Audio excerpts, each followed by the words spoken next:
اعوذ باللہ من الشیطان الرجیم بسم اللہ الرحمن الرحیم۔ آج ہم احکام شرعی کا دوسرا درس لے رہے ہیں، جس میں ہم سب سے پہلے کیا پڑھ رہے ہیں جی سمر؟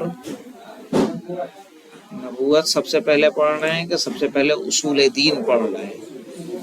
ہاں، اصول دین میں ہم کل پڑھ چکے ہیں توحید اور عدل، اور آج ہم پڑھیں گے نبوت۔ نبوت نہیں، کیا؟ نبوت۔ کہہ رہے ہیں اس بات کا اعتقاد کہ مالک کائنات نے اپنے لطف و کرم سے لوگوں کی ہدایت کے لیے انبیاء بھیجے ہیں۔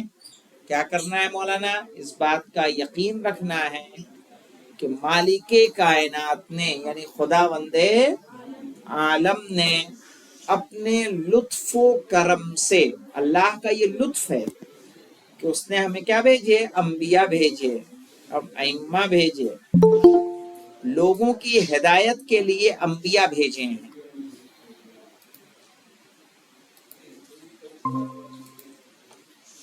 جن میں اول حضرت آدم علیہ السلام ہیں۔ حضرت آدم کون ہیں؟ پہلے نبی ہیں۔ کہ جن میں جو انبیاء بھیجے ہیں ان میں سب سے پہلے نبی کون ہیں؟ حضرت آدم ہے۔ دیکھو جی کتاب میں حضرت آدم علیہ السلام ہے، اور آخر میں حضرت محمد بن عبداللہ صلی اللہ علیہ وآلہ وسلم یعنی جناب رسول خدا۔ صحیح، پہلے نبی جناب آدم، آخری نبی جناب محمد مصطفیٰ صلی اللہ علیہ وآلہ وسلم۔ آپ اسلام جیسی بہترین شریعت لے کر آئے ہیں۔ کون لایا یہ شریعت اسلام کی؟ ہاں، ہمارے نبی حضرت محمد مصطفیٰ صلی اللہ علیہ وآلہ وسلم، جس میں انسانی زندگی کی سعادت کی مکمل ضمانت دی گئی ہے کہ انسان اپنے آپ کو کامیاب کر سکتا ہے۔ انبیاء کی تعداد کتنی ہے؟ 1,24,000۔ وہ رسول 313 ہے بیٹا۔ انبیاء کتنے؟ انبیاء کی تعداد 1,24,000 ہے۔ اب آ جائیے امامت پہ۔ کہہ رہے ہیں اس بات کا اعتقاد کہ حضور سرور کائنات صلی اللہ علیہ وآلہ وسلم، سرور کائنات کس کو بولتے ہیں؟ کون ہے یہ کائنات کا سرور؟ خداوند عالم نہیں، رسول اکرم صلی اللہ علیہ وآلہ وسلم۔ صحیح ہے، جب حضور سرور کائنات کہا جا رہا ہے تو اس کی مراد کون ہے؟ نبی اکرم حضرت رسول خدا حضرت محمد مصطفیٰ صلی اللہ علیہ وسلم۔ اس بات کا اعتقاد رکھنا، امامت کا مطلب کیا ہوتا ہے؟ اس بات کا یقین رکھنا کہ حضور سرور کائنات کے 12 نائب ہیں۔ کتنے نائب ہیں؟ 12، جو حکم خدا سے دین و دنیا کے امور میں یعنی دین و دنیا کے کاموں میں ان کی نیابت کا فرض انجام دیتے ہیں۔ صحیح ہے کہ جو دنیا دین کے کام ہیں، جو دنیا کے کام ہیں، ان میں وہ رسول کی کیا کر رہے ہیں؟ نیابت کر رہے ہیں، ان کی جانب سے وہ اس کام کو انجام دے رہے ہیں، اور انسانی مسائل کی نگرانی کرتے ہیں کہ ہم لوگ کیا کرتے ہیں۔ کون ہے یہ 12 خلیفہ؟ کا نام کیا ہے؟ کہا ان کے اسماء گرامی یہ ہیں۔ سب سے پہلا کون ہے؟ حضرت علی علیہ السلام، یہ پہلے نائب ہے رسول خدا کے۔ دوسرا امام حسن علیہ السلام، تیسرا امام حسین علیہ السلام، چوتھے امام زین العابدین علیہ السلام۔ یہ زین العابدین علیہ السلام وہ امام ہیں جو کربلا میں موجود تھے اور جن کی آج شہادت کی تاریخ ہے۔ آج کس کی شہادت ہے؟ ہمارے چوتھے امام امام زین العابدین علیہ السلام۔ کب ہوئی تھی آپ کی شہادت؟ سن کون سا تھا؟ سن 95 ہجری، 95 ہجری۔ صحیح ہے۔ کہاں دفن ہے ہمارے چوتھے امام؟ جنت البقیع میں۔ جنت البقیع میں اور کون کون دفن ہے؟ فاطمہ الزہرا۔ امام حسن، دوسرے امام، چوتھے امام، امام، پانچویں امام، چھٹے پانچویں امام. امام، چھٹے. صحیح ہے. جنت البقیع میں ہے اور شہزادی کونین فاطمہ زہرا سلام اللہ علیہا.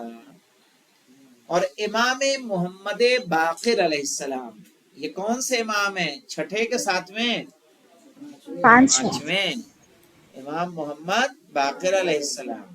چھٹے امام امام جعفر صادق علیہ السلام. ساتویں نائب کون ہے؟ حضرت حسین حسین کاظم علیہ السلام، کاظم علیہ السلام. آٹھویں حضرت امام علی رضا علیہ السلام. نویں امام محمد تقی علیہ السلام، امام محمد تقی علیہ السلام کی عمر کتنی تھی؟ 55. ہیں 55. کتنی؟ 55. 55 نہیں 25. 25. کل 25 سال کی عمر میں آپ کی شہادت ہوئی ہے. سب سے کم عمر مبارک کس کی ہے؟ امام محمد تقی علیہ السلام کی. اور آپ کے والد، آپ کے فرزند امام علی نقی علیہ السلام کے جو 10ویں امام ہیں اور 11ویں امام امام حسن عسکری علیہ. عسکری علیہ السلام، امام حسن عسکری علیہ السلام کی کل عمر مبارک کتنی ہے؟ 28 سال. 28 کتنا؟ سال. 28 ایئرس. بس اس میں آپ کی شہادت واقع ہو رہی ہے. اور امام مہدی آخر الزمان علیہ السلام جو ہمارے زمانے کے امام ہیں، خدا امام کے ظہور میں جلدی فرمائے. نوٹ دیکھیے کیا ہے. ان 12 ائمہ کے ساتھ، صحیح ہے، یہ 12 امام ہیں، ان 12 ائمہ کے ساتھ حضرت محمد مصطفیٰ اور حضرت فاطمہ زہرا سلام اللہ علیہا کو ملا کر انہیں 14 معصومین کہا جاتا ہے. اگر پوچھا جائے 14 معصومین کون کون سے ہیں تو آپ کیا بتائیں گے؟ 12 سب سے امام پہلے رسول خدا، اکرم، دوسرے نمبر پہ جناب فاطمہ فاطمہ زہرا، زہرا، اور پھر پہلے سے لے کے 12ویں امام. صحیح ہے. یہ ہمارے کیا ہیں؟ 14 معصوم معصوم. ہیں. پوچھا جائے گا اگر 14 معصومین کون ہیں تو سمجھ میں آنا کیسے بتانا ہے. اب دیکھیے قیامت جو اصول دین میں سے آخری اصل ہے. قیامت کہنا اس بات کا اعتقاد کہ پروردگار عالم، جب ہم کہتے ہیں پروردگار عالم تو اس سے مراد کون ہوتا ہے؟ خدا خدا. بند عالم. کہہ رہے اس بات کا اعتقاد کہ پروردگار عالم ایک دن تمام مردوں کو ان کے جسم سمیت دوبارہ اٹھائے گا. صحیح ہے. جو مظلومین ہوں گے، مستضعفین ہوں گے، انہیں خدا بند عالم کیا کرے گا؟ اٹھائے جسم کے گا، ساتھ اٹھائے. تاکہ ان کے اعمال کا حساب کیا جا سکے. یہاں تک کہ روایات پہ وارد ہوا ہے کہ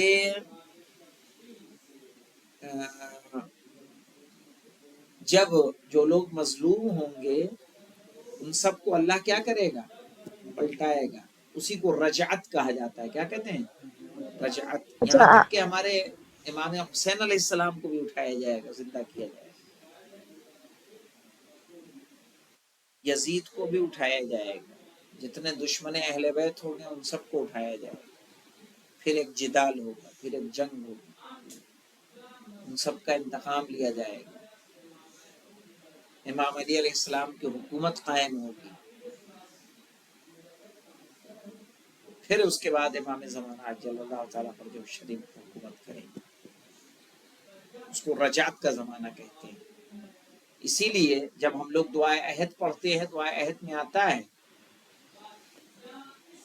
اللہم ان حال بینی و بینہ الموت، صحیح ہے، فخرجنی من قبری معتذرا کفنی شاہرا سیفی مجردا قناتی. صحیح ہے کہ پالنے والے ہمیں قبروں سے اس طرح اٹھالنا کہ ہم تلوار کھینچے ہوئے ہوں، نیزہ اٹھائے ہوئے ہوں، اور امام کے آواز پر لبیک کہتے ہوئے آگے بڑھوں. صحیح ہے. دعائے عہد کے فائدوں میں سے ایک فائدہ کیا ہے کہ دعائے عہد کو اگر کوئی 40 دن مسلسل پڑھ لے نماز صبح کے بعد تو امام کے ناصروں میں کیا ہوگا؟ شمار کیا جائے گا. سمجھ رہے ہیں مولانا؟ تو اس کے اگر مطالب پر آپ غور کریں گے تو یہی ہے کہ مجھے اگر ہم نصرت چاہتے ہیں امام کی، لیکن نصرت کرنے سے پہلے اگر موت آ جائے تب کیسے نصرت کریں گے؟ تو اس کے بعد یہی دعا کی جا رہی ہے پالنے والے مجھے قبر سے اس طرح نکالنا کہ کفن پہنے ہوئے ہوں، تلوار کھینچے ہوئے ہوں، نیزہ اٹھائے ہوئے ہوں اور امام کی آواز پر لبیک کہوں. آئی سمجھ میں کیوں دعا کی جا رہی ہے؟ تو کیا کہا جا رہا ہے؟